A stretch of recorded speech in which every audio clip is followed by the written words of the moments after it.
I thought I was living my dream when I married Damian, but it all turned into a nightmare before the reception. I ended up burying my husband 3 days after our wedding, only to come face to face with him behind the wheel of a taxi. Make sure to like and subscribe for more incredible stories like this. This isn't something I can tell the people around me, so I have to use the anonymity of the internet for it. You can call me Paige. I'm 28, and just a few months ago, I was the picture-perfect bride. But my soulmate, whom you may call Damian, died after we said I do. They say life flashes before your eyes when you're going to die, but our entire relationship flashed before mine as I saw him drop to the ground. Damian and I met at a small cafe where I used to work part-time. He was one of those quiet, polite customers who always tipped well and read a book while drinking coffee. I'd had a crush on him since I first saw him, but when he asked me out, I was shocked. He was gorgeous with his sharp cheekbones, warm hazel eyes, and quiet confidence. I was just an average girl from a lower middle-class family, so I couldn't believe he was interested in me. But he was, and from our first date walking on a local pier, it felt like we were meant to be. Just a year later, we were standing at the altar in front of our closest friends. It was the happiest day of my life. Damian couldn't stop smiling at me as I cried while reading my vows. We were about to start the next amazing chapter of our lives together. But that dream ended abruptly. Before the reception, while taking some pictures with friends, Damian suddenly collapsed. At first, I thought he was joking, but when he didn't get up, I froze. People surrounded him, and someone called 911. The paramedics worked on him right there on the dance floor, but nothing they did worked. They rushed him to the hospital, and I followed them in a daze. A doctor came out hours later, his face grim, and told me Damian didn't make it. They said it was a heart attack. He was only 32 years old. How does a healthy man just die like that? I could barely hold myself together the following days. It was all a blur until the funeral when his family showed up. I'd only met them once before, and that one meeting was enough. Damian had warned me about them, but hadn't told me everything. His adoptive parents were snobbish and controlling, but one of Damian's friends, Adam, confessed to me that they were also filthy rich.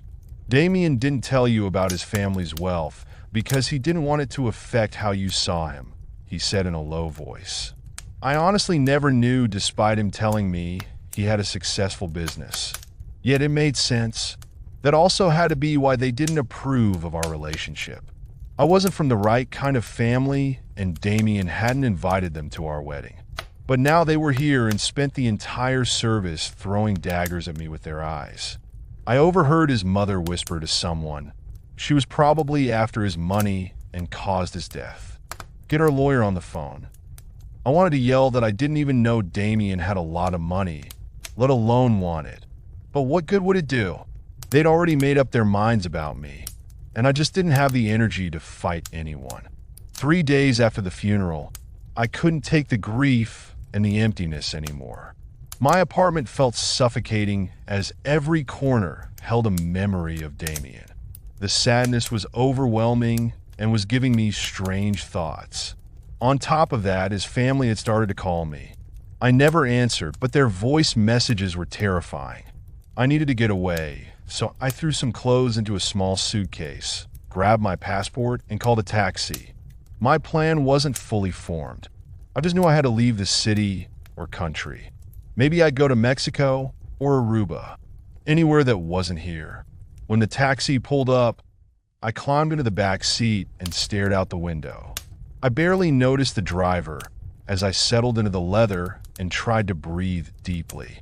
"Fasten your seatbelt, please," the driver suddenly said. I froze. My chest tightened and my heart started pounding. That voice was Damian's.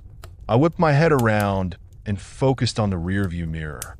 Those eyes, those unmistakable hazel eyes. "Damian?" I croaked. "But how? How are you here? What?" My words made no sense, but suddenly he swerved the car away from the road toward the highway and parked on a quiet street. For a moment, he didn't say anything. I could see his hands gripping the steering wheel tightly, like he was bracing himself for something. Then he turned around and looked right at me. "I'm sorry, Paige," he said softly without any preamble. "I know this is a lot to take in. I'll explain everything. Please don't hate me." I sat with wide eyes and an open mouth for the entirety of Damian's explanation. It was too much to believe. First, he told me about his family. They adopted him as a teenager and used his brilliance to expand their shady business empire, which was failing spectacularly before him. Eventually, he became the brains behind some of their most successful and probably illegal ventures. For a while, he was just glad that he had proud parents and could contribute to the family who had given him a home when no one else would. But he grew tired of the illegal things. Damian knew it was only a matter of time before they were caught, and he didn't want to be left with nothing. So, he started a legit business and grew it into such a success that he decided not to work with his family anymore. That's when they turned on him. They wanted to control this venture, but Damian managed to put their threats off until he met me. Well, their shady business was also failing without him. So, they threatened to ruin me and our lives if Damian didn't give them a piece of the cake. "I couldn't let them touch you," Damian said, rubbing his face. "They would have destroyed you to get to me. So I did the only thing I could think of. I made them believe I was dead." He went on to explain how he staged everything.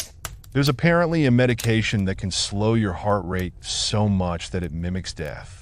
With the help of a professional fixer who knew the right people to pay off, he faked the collapse, the hospital pronouncement, and even the funeral.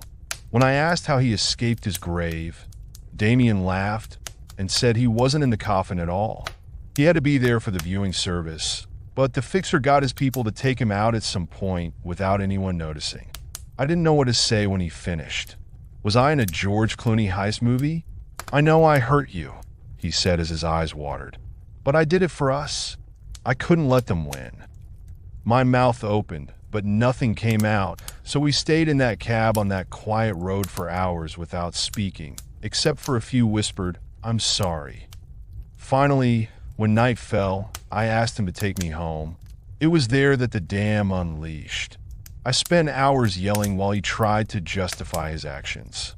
"You let me think you were dead." I cried out, "I'm so sorry, baby. Don't call me baby." By the morning, I was all cried out, and my voice was hoarse, but I finally asked, "What now?" It wasn't like we could go back to how things were. He was supposed to be dead. His family could easily see him here. Damian then explained his idea for the future.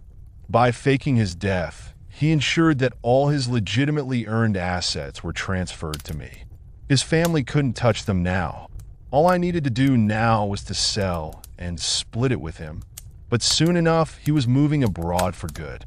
I was shaking my head, still in disbelief, when he asked me something outrageous. "I know that I hurt you terribly, but is there any way you'd want to come with me?" he asked. I scoffed and remained quiet for a long time, but eventually I answered, "I can't just pick up where we left off. Even in another country," I told him. "I'll do whatever you need with the assets and the money, but you broke my heart. I don't think I can trust you enough to start over. I need space." He nodded seriously. "I understand. Take all the space and time you need. I have to leave later today, but I'm not giving up on us, Paige. I'll wait for as long as it takes." Before Damian left, he left me his contact information and promised to check in when he could. For the next few weeks, I was furious. I didn't respond to his texts, but I did start arranging to sell his business and consolidate assets. That brought some trouble with his parents, who wanted to claim what Damian had left me after his death. I had to see them several times in the presence of lawyers, and they were scary people. But there was nothing they could do legally to take anything from me, and my attorneys weren't afraid of them. So, his parents were forced to back off, and I was free to sell what I needed. When all was said and done, I started to see what Damian had done as the right choice. He was protecting himself and me from them. It was reckless and stupid, but also selfless. Weeks later, I realized something. I still loved him. Despite what he put me through, my heart hadn't let go. I picked up my phone and dialed his number. "Paige," he answered, pleasantly surprised. "Where are you?" I asked. "I'll go there, but never do that to me again." And that was it. Now, I'm in another country where they speak an entirely different language, but the beach is 30 minutes away. I had to give up everything, and it was worth it. Damian and I had another wedding and actually got to enjoy it this time. His parents won't ever find us, and we're living our best life.